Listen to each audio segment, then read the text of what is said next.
Miguel, bienvenido. Gracias por haber venido hasta aquí, hasta la radio, para compartir esta historia con nosotros. Muchas gracias. Recién estaba pensando en el desayuno, estaba procesando lo que pasó anoche. Porque lo que pasó anoche fue muy fuerte. Fue, yo diría, el feedback, una de las reacciones posteriores de mis charlas, de las más emocionantes que he dado hasta ahora. Y como vos decías, contale a la gente qué pasó. Como vos decías, mi historia es una más de las 10.000 historias de sobrevivientes, hermanos, héroes. Quizás el proceso para poder llegar a contarla sea distinto. Yo la tenía tapada, la tuve tapada durante 20 años. Yo soy un sobreviviente del combate terrestre más sangriento de Malvinas, que es Monte Longdon, donde más cantidad de ingleses murieron, y también mis hermanos argentinos, ¿no? Y yo la tenía tapada, había sido demasiado traumático para la mente y el alma de ese pibe de 19, que era un civil, que no era profesional. Entonces la tapé, y la tapé hasta el año 2001. En 2001 yo tenía un negocio en Venado Tuerto, donde vivo, y estaba como millones de argentinos muy estresado, ¿no? Y eso me gatilló la primer pesadilla de combate. Nunca había soñado, había tapado todo. Y en esa pesadilla yo revivo escenas de la mañana del 12 de junio en Monte Longdon, junto a mis compañeros, en un pozo, con los muertos, con los heridos, una lluvia de morterazos, que parecía una lluvia de meteoritos. Y yo, en ese pozo, que el pozo temblaba, yo rezando desesperado el rosario, y en esa instancia, dentro de la pesadilla, esto no ocurre en la situación real, me suena el celular. Era el gerente del banco, que me decía: Miguel, te cierro la cuenta. Año 2001, el colapso del neoliberalismo en la Argentina, me gatilla ese sueño, que no es solo un sueño, es la apertura de una puerta a un camino sanador alucinante, que fue poner en palabras el horror. Primero pido ayuda psicológica, desesperado. Digamos, todo eso que yo había guardado prolijamente en una mochila. ¿Hasta ahí pensaste que solo te lo ibas a poder bancar? Exactamente. Yo era de los que decía: esto a mí no me afectó. Casi como que esto a mí no me ocurrió. Y hice mi vida, formé una familia hermosa y era un empresario en Venado Tuerto. Y en el 2001 me afloja los cimientos, y esa mochila que yo había guardado se me defonda. No es que yo la abro prolijamente, ¿no? Entonces busco ayuda psicológica, y después empiezo a estar mejor con la ayuda de mi familia, pero fue tremendo, porque la pesadilla vino acompañada por todos los desórdenes por estrés postraumático, imaginables. Todos los monstruos de la guerra. Y claro, todos esos desórdenes que han causado casi 500 suicidios, que han causado cerca de 1000 muertes de veteranos por adicciones, todo eso me pasó a mí. Imágenes invasivas, recuerdos recurrentes, estuve 2 años medicado con ansiolíticos, antidepresivos, pero siempre era muy, muy raro, porque yo me aferré a la persona que había sido antes, ¿no? Un tipo emprendedor, deportista y sociable, y gradualmente, tratando de distraer la mente con todo lo que tenía como herramienta, con el apoyo incondicional de mi familia, pude salir para adelante, y salí fortalecido, porque la clave fue enfrentar ese sufrimiento, no seguir tapándolo, mirar ese dolor a los ojos. Y de eso es lo que hablo en las charlas, de los aprendizajes que pude con los años terminar de elaborar, ¿no es cierto? La valoración de lo simple, la euforia de estar vivo, la euforia de estar agradecido, la importancia de todos los aprendizajes que aprendí en ese pozo congelado junto a mis compañeros en Monte Longdon. Parece increíble, ¿no?, que del horror pudiera surgir algo bueno, porque la verdad que escuchándote en las múltiples charlas que has dado, que hay muchas, invitamos a la gente a escucharlas porque están subidas a la web,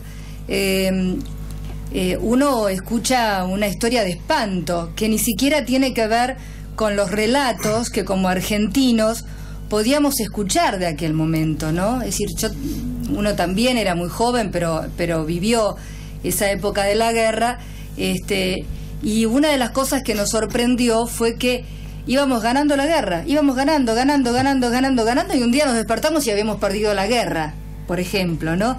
O tantas otras acciones solidarias que hacíamos creyéndonos que, por ejemplo, le llegaban a ustedes. Como recuerdo la imagen, y como radio muchos lo recordarán, imágenes de abuelas tejiendo bufandas de abrigo o pulóveres, o las famosas historias del chocolate, es decir, de juntar alimentos no perecederos y golosinas para mandarla a nuestros pibes, creyendo que algo de todo esto iba a llegar. Y llegó, pero estaba en el pueblo, en galpones con comida y abrigo hasta el techo, que la dictadura no repartió, no distribuyó, por inoperancia, por desidia.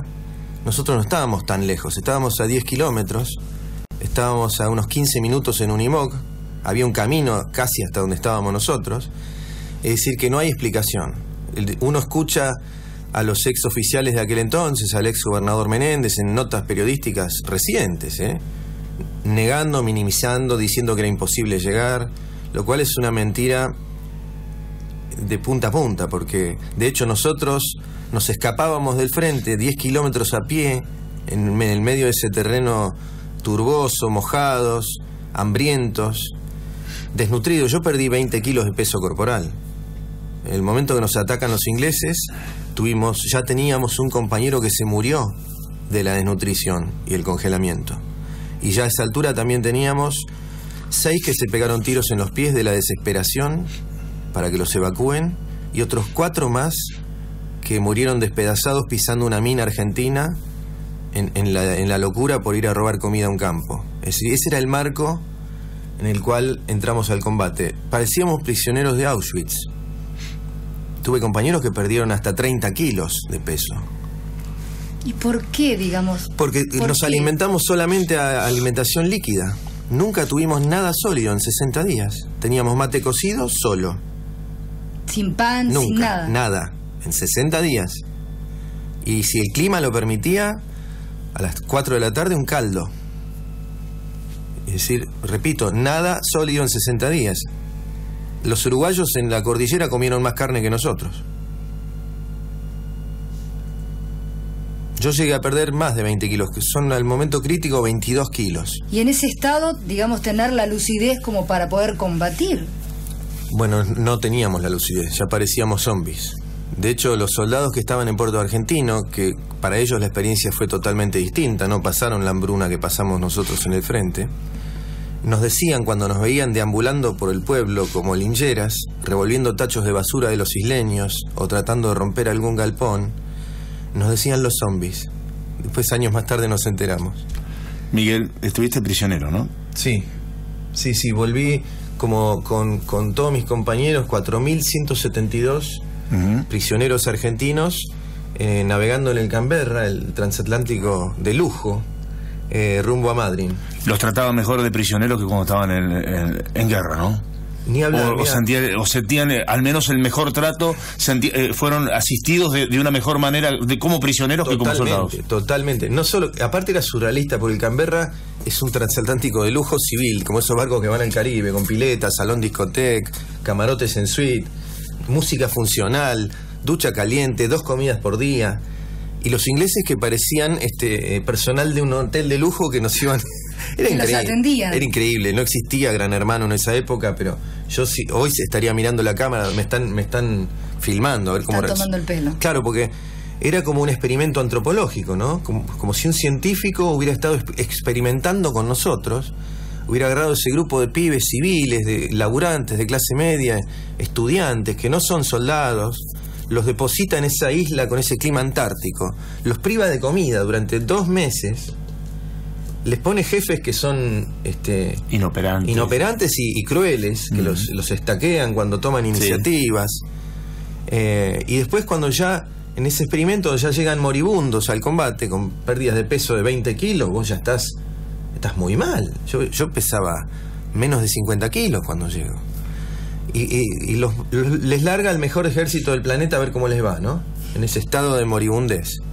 Y después, para seguir experimentando, viene lo del Canberra. Los trae de vuelta ese científico loco, haciendo un experimento sociológico, a ver cómo se readaptan a un sistema de vida totalmente distinto. A ver qué onda con el enemigo, ¿no? Un experimento antropológico, a ver cómo se llevan estos tipos, porque eran el mismo regimiento. ¿Vos sabías inglés?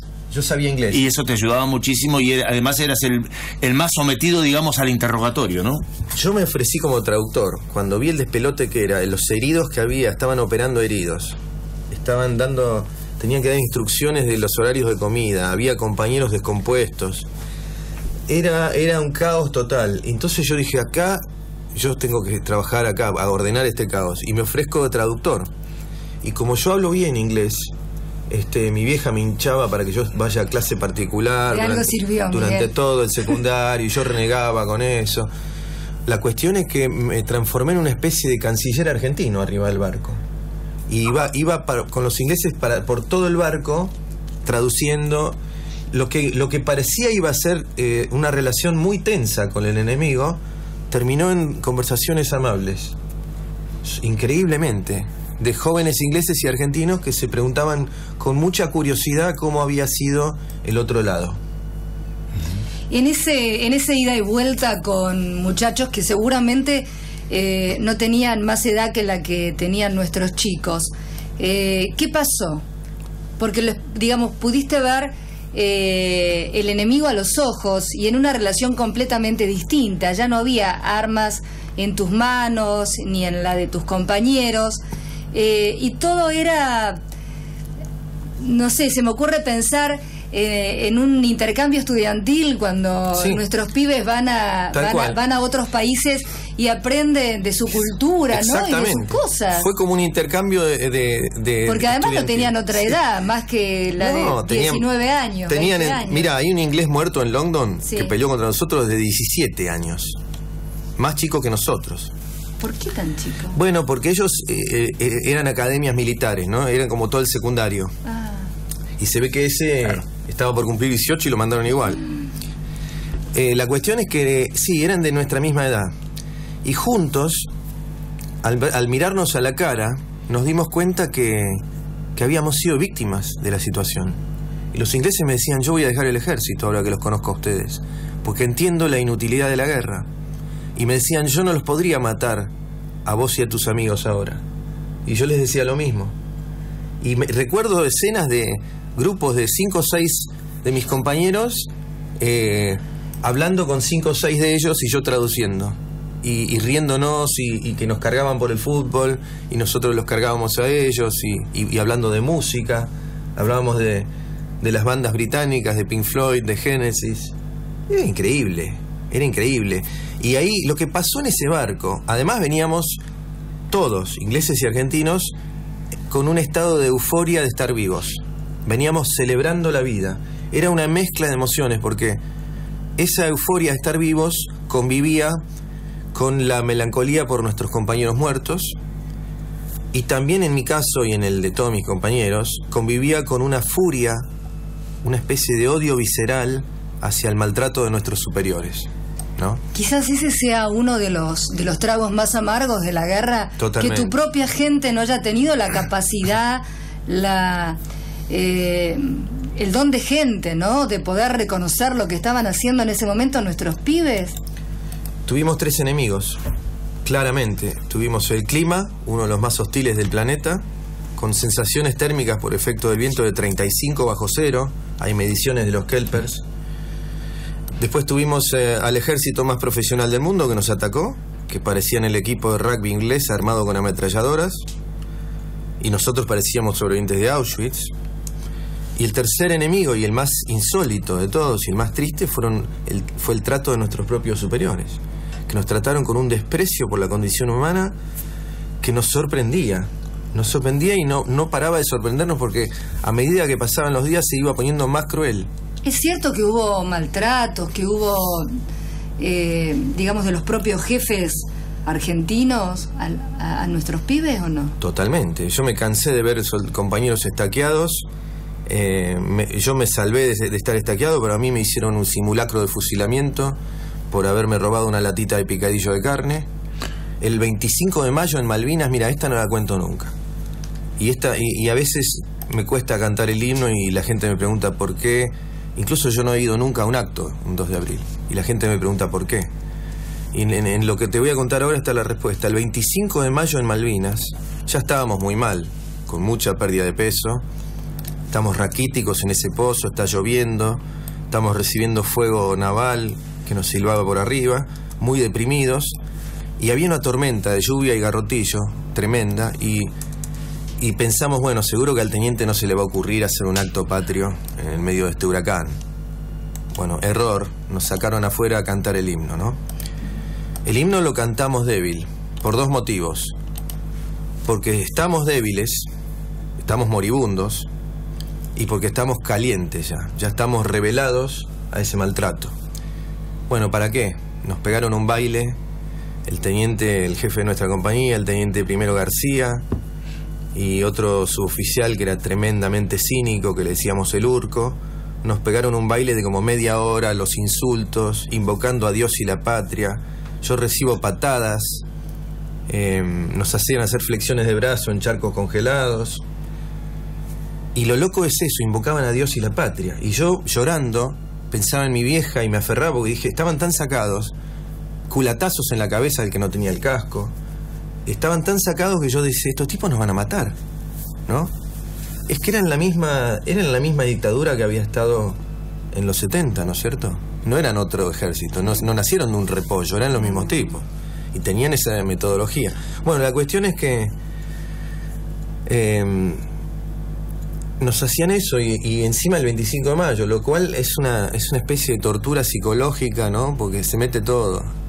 Por eso yo tapé, no celebré, y en la búsqueda de contar 32 años después los aprendizajes, el crecimiento, el resultado en fortaleza que yo obtuve, está mi forma de encontrarle un sentido, ¿no?, a ese sufrimiento. Se puede volver para atrás, Miguel, y también pensar en el hecho de decir qué preparación llevé yo a Malvinas, ¿no?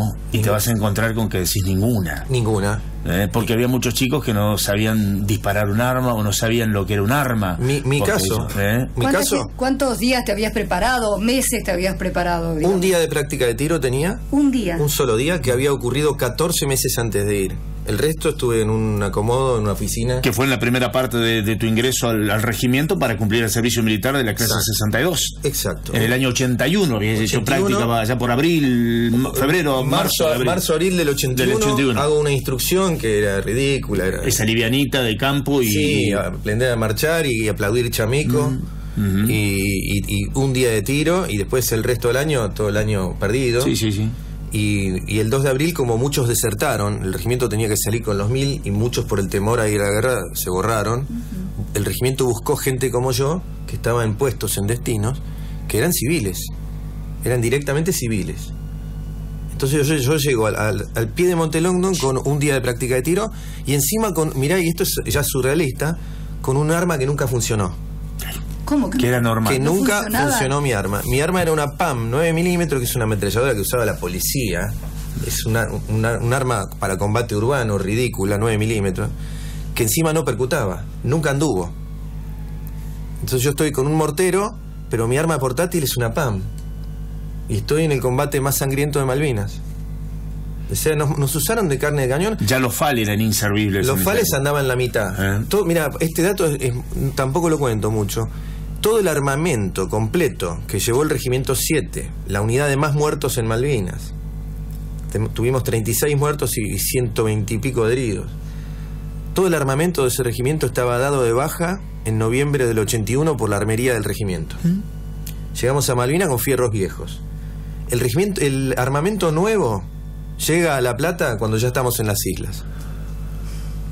Así Miguel, ¿se puede contar lo del pullover? Sí, lo del pullover es una de las historias. Ya contamos lo desagradable, ahora vamos a contar lo lindo. linda. Sí. Lo del pullover es una historia recontra emocionante, a mí me encanta contarla. Eso ocurre al final, el 8 de junio. Recibo la orden de ir en una patrulla junto a 4 compañeros y un sargento a una granja, una estancia que estaba a 3 horas de caminata de nuestra posición, cruzando el río Marrel, un río ancho, con el agua a la cintura. Salimos bien temprano. Había una helada, ¿viste como la de hoy acá en Roca? Bueno, 3 veces más, ¿no? 10. Sí, ponele. La temperatura era horriblemente baja. No sé, la sensación térmica de esa mañana habrá sido de mínimo 20 bajo cero. Y yo salgo, recuerdo estar mareado con esa caminata y que el fusil me pesaba. Ya estabas debilitado totalmente. Debilitado totalmente. Yo pesaba 48 kilos y el fusil pesaba 6. Cruzamos el río y cruzaron el río caminando. Caminando con el agua a la cintura, para ponerle otro ingrediente. Ahí pensé que me moría. Y entramos a caminar por líneas británicas. Ya estábamos en líneas británicas. Y sabíamos que estábamos, lo que no imaginamos era lo cerca que estábamos. Pasamos a unos 300 metros más o menos de 1.500 ingleses, paracaidistas profesionales, gurkas en reserva, una compañía de ingenieros que estaban del otro lado de unas colinas mirándonos con binoculares y que dieron la posición nuestra para tirarnos, y que el jefe decidió no hacerlo porque tirarnos a nosotros iba a revelar el factor sorpresa británico. De hecho, el ataque fue el 11. Esto es el 8. Eso me entero después por los ingleses. En ese momento no lo sabía. Cuando llegamos a la casita, yo venía pensando qué voy a conseguir de abrigo, ropa seca y comida acá, desesperado, ¿no? Y entré yo primero a la casita, porque yo tenía la misión de ir como intérprete. No sabíamos qué podían haber dentro de la casa. Claro. Hasta podía haber soldados ingleses. Entonces entro con un miedo terrible, gritando en inglés para que por favor salgan, que queríamos hablar y revisar y irnos. Por suerte no había nadie. Y entonces ahí me relajo un poco y empiezo a conectarme con el lugar. Empiezo a sentir olores. Olores a hogar. Olores parecidos a los de mi casa. Una casita. Sí, cuando uno viene de un pozo congelado y maloliente y de 2 meses viviendo en condiciones paupérrimas, una casita simple con olor a limpio te conectan con la dignidad humana perdida. Entonces empiezo a revisar la casa era hermosa, esas estancias patagónicas de madera y chapa, con una vista alucinante por las ventanas, a unas colinas y el río Marrel que serpenteaba como ajeno a la guerra. Y yo pensaba, ¿qué hago acá? ¿Qué lugar insólito para que esté ocurriendo una guerra? ¿Y cuándo me voy a volver? ¿No? Pensaba, y pobre gente que le estamos revisando la casa. Pero rápidamente el instinto de supervivencia primó y me fui al cuarto de arriba y me llamó la atención un pullover inglés muy lindo, que me lo pongo en la nariz y también tenía ese perfume parecido al de mi vieja. Entonces empieza a pasar todo como en cámara lenta, me saco la ropa mojada y me pongo ese pullover. Y en ese momento entré como una especie de trance, sentí una gran paz. Sentí como que el pullover me estaba protegiendo. Y sentí como una presencia dentro de esa casa. Si bien no había nadie, sentí como que había alguien que me estaba protegiendo y que me decía, ya falta poco, vas a volver. Bueno, rápidamente el sargento y los gritos y todo, me alimenté con desesperación. Me comí 2 panes de manteca sola, como un perro. Hay que comer manteca sola, ¿eh? Sí. Tenés que estar muy mal para comerte 2 panes de manteca sola. Y cuando me voy de la casa, miro por última vez unas fotos que había en la pared y había unos chicos de mi edad acampando en esas sierras que habíamos patrullado. Y me dije a mí mismo, ahí parado frente a esa foto con el pullover puesto y mi campera del ejército arriba, me dije a mí mismo, yo acá voy a volver algún día y con estos chicos voy a hablar. Y la vida me da esa oportunidad increíble. Lo termino haciendo 24 años después. Volví a la casa y le devuelvo el pullover a Lisa, que era la hija del matrimonio, que todavía vivía en la casa con su marido.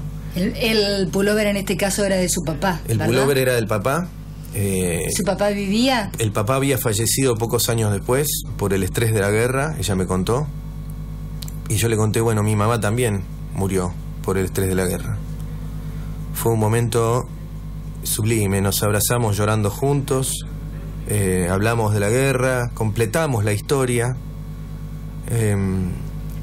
tomamos el té, y bueno, cuando me iba esa tarde de la granja Marrell, que tenía el mismo nombre que el río, veníamos cruzando el río con un vehículo todoterreno, con el agua bastante honda en las puertas. Venía John Fowler. John Fowler es un isleño amigo, macanudísimo, que había sido director de turismo de Malvinas. Me dijo algo en el auto que me paró el corazón. Me dijo: sentite orgulloso, Miguel, vos estás construyendo puentes. Y yo creo que esa es la clave, ¿no? Para cualquier relación humana. Construir menos paredes y más puentes. ¿Es ese el sentido, Miguel, que hoy tienen tus charlas en las escuelas, en grupos de empresarios, en jóvenes? Te he visto en un sinnúmero de escenarios compartiendo esta experiencia, la posibilidad de construir puentes, el gritar al resto del mundo lo absurdo que es una guerra, más allá de los derechos que nos asistan, ¿no?, sobre determinados territorios. Hoy el planeta Tierra está viviendo justamente varias guerras, Medio Oriente, sin ir más lejos, y tantas otras. ¿Qué mirada, digamos, nos puede reflejar de todo esto? Bueno, yo cuando veo lo que está pasando en la Franja de Gaza, pienso en el Canberra, ¿no? Y pienso en que lo que pasó entre esos jóvenes ingleses y argentinos hace 32 años, ¿no? Que se miraron a los ojos y terminaron riéndose y contándose chistes. Pienso que las guerras surgen del anonimato, que los enemigos son siempre anónimos. Cuando el enemigo deja de ser anónimo, se cae todo. Y pienso que si uno pusiera a convivir a palestinos e israelíes en un barco como hicimos nosotros, y que ellos se conozcan y se miren a la cara, quizás ese odio desaparecería o pararía un poco. Habría quizás menos jóvenes adoptando la carrera militar en el mundo, y habría quizás un mundo con un poco más de paz. ¿No es cierto? Estamos ya sobre el final de la charla, pero a mí me gustaría que terminaras contándonos por qué elegiste este camino, ¿no? Empezamos hablando y vos nos contaste de los cientos de compañeros tuyos que en la desesperación total y absoluta se habían quitado la vida, los otros que habían terminado escogiendo otras muletas, otros bastones, como la adicción, como la drogadicción, el alcoholismo, en la desesperación, ¿no? Porque uno no se dispara para el lado que quiere, se dispara para el lado que puede, en una situación límite. Vos elegiste afortunadamente un camino sanador y pudiste no solamente tal vez reconciliarte vos mismo con esa parte de la historia, sino ayudar a otros también a que lo hagan a través de tus palabras, ¿no? Ese es el camino alucinante que estoy recorriendo ahora. Mira, yo cuando fue el día de la rendición, el 14 de junio, yo me recuerdo en esa escena en Puerto Argentino que parecía un basural de los remanentes del combate, mantas y cascos tirados, el cielo plomizo, unas casas Kelper humeante y 3 mujeres Kelpers muertas adentro, el hospital que era una laguna de sangre, los heridos gritando, vehículos argentinos siendo destrozados por nosotros, por órdenes de nuestros jefes para no dejárselos a los ingleses. Y yo dentro de esa escena, como en una escena cinematográfica, me recuerdo con la desesperación por no olvidar lo que había vivido. Mis ojos eran cámaras fotográficas y estaba con la conciencia de que eso que habíamos vivido era un hecho histórico. Y que ese hecho histórico, además, había cambiado mi vida para siempre. Yo ya no iba a ser la misma persona. Y ya intuía, en mis 19 años, todavía en las islas, que eso gratis no iba a ser para mi psiquis. Yo iba a tener que vivir con una mochila. Y sabía que cuando pudiera abrir esa mochila, yo la historia la iba a contar. pero no solo iba a contar el hecho histórico, sino que iba a contar esas transformaciones, esa resiliencia que yo obtuve en esos 2 meses en ese pozo. Cómo en ese pozo, junto a mis compañeros, con todo ese ambiente en contra que teníamos, esos 3 enemigos terribles, esa adversidad completa, pudimos salir fortalecidos y pudimos trabajar en equipo y pudimos aprender a escucharnos, a ser nuestros propios psicólogos. Y cómo en esa situación tan tremenda afloró lo mejor del ser humano, el desprendimiento más absoluto de compañeros que uno no hubiera ni imaginado, lo generosos, lo desprendidos, lo heroicos, lo excelentes compañeros que fueron en ese trabajo en equipo, porque para salir vivos de ahí, la pucha que tuvimos que trabajar en equipo. Y de eso es lo que me gusta transmitir hoy a 32 años. Por eso estoy acá. Miguel, te agradecemos infinitamente que hayas venido a Roca, que hayas accedido a esta invitación hermosa que te hizo Carlos Pablo, y que hayas querido también venir a compartirlo esta mañana con la radio. Es una radio que tiene 50 años, que llega a 400 kilómetros a la redonda. Mucha gente que tal vez no tenga la posibilidad de escucharte, ¿no?, en otro ámbito, y que sin embargo seguramente lo habrá hecho esta mañana a través de los micrófonos de la radio. Eso es lo fantástico de las radios, ¿no?, que llegan a rincones que uno ni imagina. No, yo me voy con la mochila cargada de amor. Lo que pasó anoche fue alucinante. Yo no encuentro palabras de agradecimiento, porque la emoción todavía la estoy procesando. El agradecimiento a Carlos, toda la familia Pablo, cómo nos identificamos mutuamente en el dolor, ¿no? Y cómo yo lo admiro a Carlos, como él enfrentó el dolor, lo miró a los ojos y sacó enseñanzas positivas. Yo a ese tipo de personas los admiro y me pongo de pie. Muchas gracias, Miguel. Gracias. Hasta cualquier momento. No, simplemente sobre el final, déjame que les cuente a la gente que hay un libro que está a disposición de todos. No hay que comprarlo, simplemente se puede leer a través de la web, que Miguel Savage ha escrito, contando justamente estas y otras historias de Malvinas. Decime cómo podemos hacer para llegar a él. Entran a mi Facebook. ¿Cómo es? Miguel Savage, S-A-B-A-G-E. Savage. Y en el Facebook hacen clic en información y ahí está el libro. Es la página con el libro, lo descargan gratis. Gratis completamente. Totalmente. No está impreso. No está impreso. Yo decido no editarlo. Decido ponerlo gratis online, en internet, para que toda la sociedad lo pueda leer, y eso generó una empatía. Lo están leyendo de todos los puntos del país, miles de personas. Todos los días recibo mensajes conmovedores. Así que fue una de las mejores decisiones que tomé. Muchas gracias, Miguel. Muchísimas gracias. Hasta cualquier momento.